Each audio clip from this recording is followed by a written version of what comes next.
Bonjour, bande dessinée aujourd'hui, manga plus précisément, puisque je reviens à 20th Century Boys, donc série au long cours de Naoki Urasawa, avec le tome 8 de l'édition dite Deluxe, comprenant donc les volumes 15 et 16 de l'édition originale. C'est un volume particulier, même si pas sans précédent. À l'instar du tome 3, que j'avais adoré à l'époque, il constitue peut-être bien mon volume préféré de la série jusqu'à présent. Ce tome 8 marque en effet une rupture dans le cours de la série, rupture entre deux arcs radicalement distincts. Le rassemblement de deux volumes en un seul tome produit donc le même effet que précédemment. L'histoire change du tout au tout en plein milieu du bouquin, entre les volumes 15 et 16 originaux. Ce qui ne me facilite peut-être pas la tâche pour en causer. Mon enthousiasme concernant le tome 3, bien au contraire, m'avait stimulé, m'amenant à tenter d'expliquer pourquoi cette soudaine rupture était si palpitante à mes yeux. Ici, c'est moins vrai, d'autant que la rupture est plus logique, sans l'effet de suspension du précédent bouleversement de la trame. Et forcément, je me demande ce qu'il en sera de la suite, car 20th Century Boys, j'y suis revenu à chaque compte rendu ou presque, tout de même une série très inégale. Globalement, les meilleurs moments suffisent, voire suffisent amplement, à racheter les plus faibles. Je suppose que c'est également le cas ici. Mais l'effet est quand même assez différent de celui produit par le tome 3.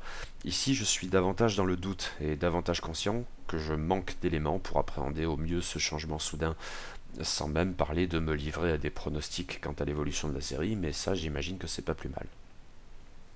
Nous sommes donc entre deux arcs.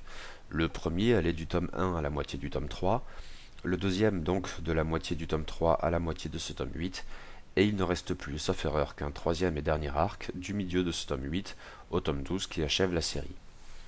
Pour autant, le présent volume se divise en fait plus logiquement en trois parties qu'en deux, car nous avons un long interlude entre les deux arcs, correspondant en gros à la première moitié du tome 16 initial, un peu plus même, qui explique sans doute pourquoi je manque tant d'éléments pour l'heure pour m'appesantir sur le contenu du troisième arc tel qu'il est développé ici.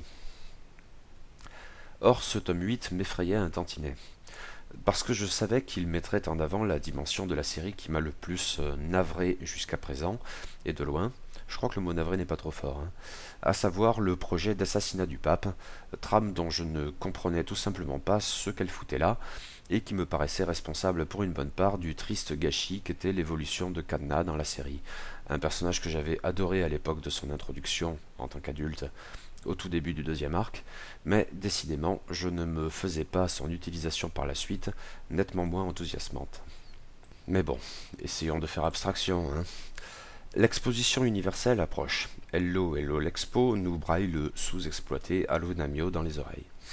Et avec elle, la visite annoncée du pape. Le souverain pontife se rend d'ailleurs en partie au Japon précisément dans le cadre de ces expositions universelles. Et tout autant pour y faire les louanges d'Ami, l'homme qui a sauvé le monde après les horreurs du 31 décembre 2000. Mais il a une autre visite à accomplir là-bas. Il compte se rendre dans le quartier malfamé de Kabukicho pour y retrouver son ami le curé Nitani, l'ancien Yakuza. Un flashback nous rapporte d'ailleurs l'origine de l'amitié entre les deux religieux. Mais Nitani suscite ici d'emblée une sorte de miroir, avec l'introduction d'un nouveau personnage, le père Luciano, qui a en fait exactement le même profil que Nitani, mais en version italienne. Luciano, spécialiste des contrefaçons, a lui aussi lié des liens très resserrés avec le père Gentil-Pape, et lui doit sa vocation religieuse.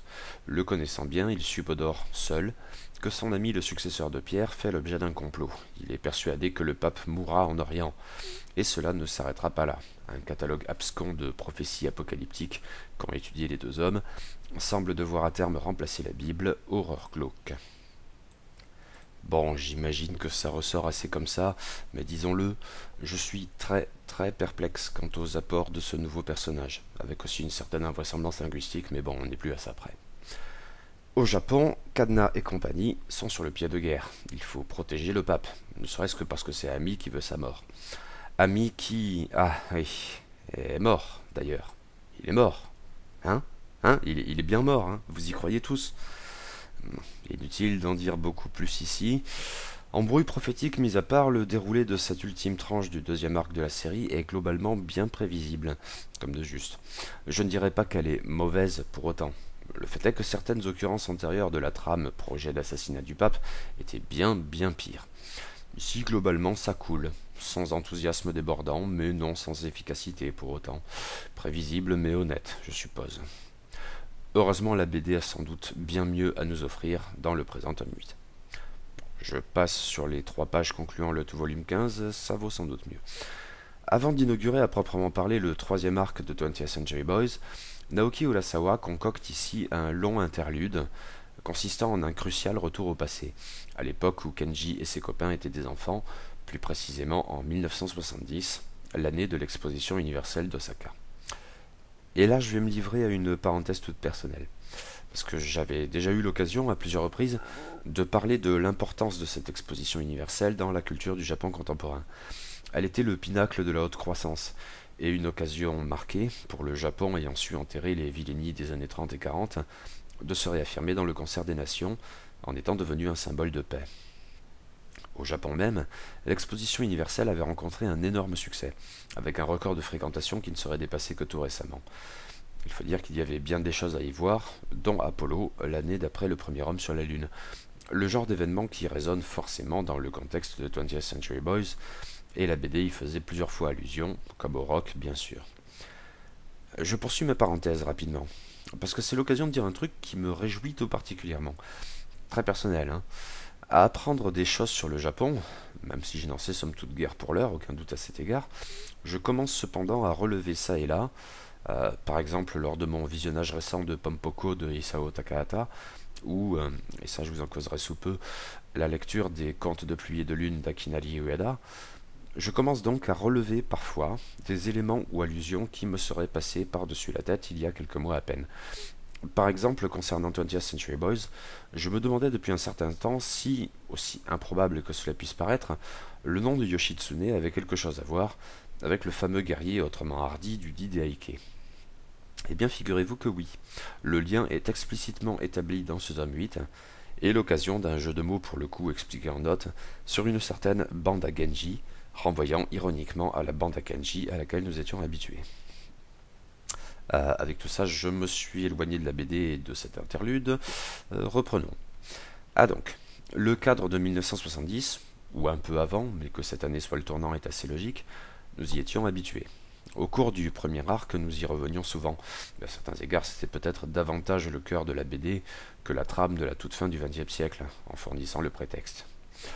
C'était moins vrai dans le deuxième arc, ou plus exactement c'était plus ambigu, dans la mesure où, retours réels dans le passé, s'ils étaient bien réels, se substituaient des retours fictifs, s'ils étaient bien fictifs, via le simulateur d'Abiland.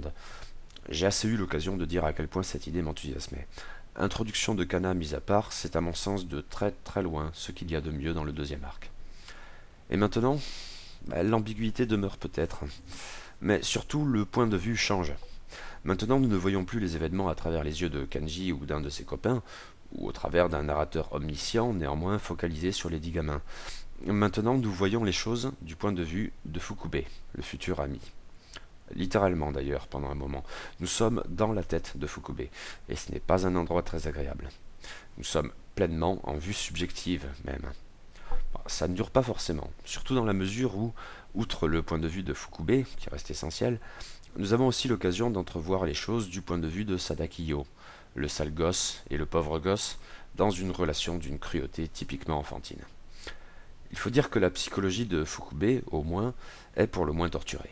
On est même à un tout petit doigt de la caricature, autant le dire, mais cela ne rend l'expérience que plus déconcertante. Une grande révélation du tome 7 est dès lors amoindrie peut-être. Non, Fukube n'était pas un ami, de Kanji et de ses amis, mais il était bien là. Le gamin qui voulait devenir leur ami, qui était prêt à tout pour cela, qui leur montrait même sa volumineuse collection de mangas. Mais rien à faire. Sans même que ce soit méchanceté de la part de Kanji et Ocho, surtout, et des autres, ils tendaient systématiquement à ignorer Fukube. Or, Fukube est déjà porté à transmuter son dépit en haine, avec une même dimension égocentrique et mégalomane. C'est bien dans cette absence de relation d'amitié que se noue le destin de celui qui ne voudra pas qu'on l'appelle autrement qu'ami. Et si, globalement, il ne parvient pas à susciter l'admiration en dépit de tous ses efforts, systématiquement ruiné sans même donc que l'on pense forcément à mal, il se crée néanmoins, par d'autres moyens, un cercle de proches qui, s'ils ne se reconnaissent pas en Kanji et compagnie, comprennent cependant très bien que Fukube est quelqu'un. Au moins autant que Kenji et Ocho, peut-être plus encore. Sadakio était déjà son souffre-douleur, mais Yamane et, du côté des adultes Oni, Manjo Meinchu, entrevoient bientôt tout le potentiel de l'enfant prétentieux et revanchard. Et tout par-delà, jusqu'à nouvel ordre bien sûr. Et, bien sûr, avec un cliffhanger, même à la fin de cet interlude. Bien, maintenant je peux envisager le début du troisième arc. Et j'imagine qu'il est bien temps d'user de la terrible balise « Spoiler !» Fuyez, pauvre fou, etc. Donc je vous laisse 5 secondes pour arrêter cette vidéo. Merci. L'interlude est long. Il s'étend sur 6 épisodes, il n'en reste plus que 5 ensuite pour introduire le troisième arc de la série.